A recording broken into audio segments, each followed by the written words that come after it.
Assalamualaikum warahmatullahi wabarakatuh. Mendidik anak memang bukan perkara mudah, terlebih di usia dini yang umumnya masih sulit diajak berkomunikasi. Hal ini disebabkan oleh perkembangan otak mereka yang belum sempurna, maka tidak heran jika kadang ia belum mampu memahami apa yang kita inginkan. Apalagi di masa golden age, yaitu masa periode emas, anak yang sedang tumbuh dan berkembang secara pesat. Bahkan, tak jarang mereka sulit diatur dan aktif bereksplorasi, sehingga membuat orang tua emosi. Orang tua perlu lebih bersabar dalam hal ini, karena pola asuh yang baik aman mempengaruhi tumbuh kembang si kecil. Sebisa mungkin, hindari mendidik anak di usia dini dengan marah-marah, apalagi sambil melakukan kekerasan fisik.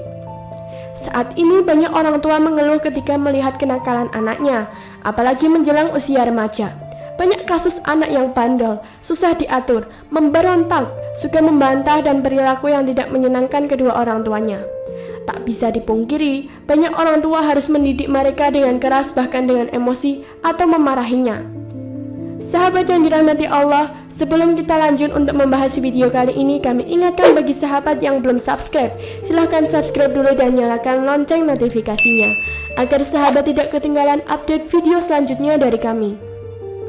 Dalam Islam, mendidik anak harus dengan cinta, yaitu mengedepankan rasa cinta dan kasih sayang di dalam mendidik dan membimbing amanah dari Allah Subhanahu wa Ta'ala. Dan inilah yang Allah serukan kepada Nabi Muhammad SAW dalam firman-Nya. Dan dengan rahmat Allah Subhanahu wa Ta'ala kepadamu, kamu berlaku lemah lembut kepada mereka. Quran Surat Al-Imran ayat 159. Kita perlu mengedepankan kasih sayang, kelembutan, dan cinta di dalam mendidik anak. Tidak perlu mencari kambing hitam. Jika inilah kenyataan yang harus dihadapi, maka orang tua harus berupaya dan berpikir keras untuk bisa mengambil sikap yang tepat. Ini ujian dari Allah Subhanahu wa Ta'ala, sebagaimana juga kata Nabi SAW. Fitnah yang Allah berikan kepada seseorang bisa melalui hartanya, keluarganya, anak istrinya atau tetangganya. Hadis riwayat Bukhari. Begitulah kita menjalani ujian demi ujian di dunia ini. Maka kita sebagai orang tua harus berupaya mencari penyelesaian jalan keluarnya. Bagaimana kita bisa melewati ujian yang Allah berikan kepada kita? Sebab jika orang tua salah mengambil sikap atau salah melakukan tindakan, maka kedepannya bisa menjadi keruh, bahkan lebih mengerikan dari yang dibayangkan. Dalam menghadapi kenakalan anak, orang tua harus mengedepankan sikap sabar atas ujian yang Allah berikan. Demikian dunia ini memang darul bala atau penuh dengan ujian-ujian. Tidak mungkin Allah Subhanahu wa Ta'ala berikan surga tanpa ujian. Siapapun pasti akan menjalani ujian itu untuk meraih surga Allah Subhanahu wa Ta'ala. Allah Subhanahu wa Ta'ala berfirman, apakah manusia mengira mereka dibiarkan begitu saja sementara mereka belum lagi diuji? Quran Surat Al-Ankabut ayat 2. Artinya, kita akan diuji oleh Allah, salah satunya juga melalui anak. Ada beberapa contoh seperti dalam syirah pada Nabi dan Rasul.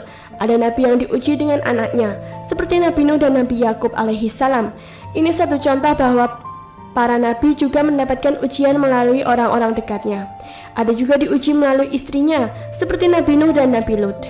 Begitulah ujian-ujian yang Allah berikan melalui orang-orang dekat, yang notabene mereka adalah orang-orang yang kita cintai. Sahabat yang dirahmati Allah, itulah tadi penjelasan singkat mengenai mendidik anak tanpa amarah berdasarkan syariat Islam. Semoga video ini bisa memberikan tambahan ilmu dan pencerahan bagi kita semua. Apabila ada pertanyaan silahkan tulis di kolom komentar. Dan terima kasih telah menonton video kali ini. Wassalamualaikum warahmatullahi wabarakatuh.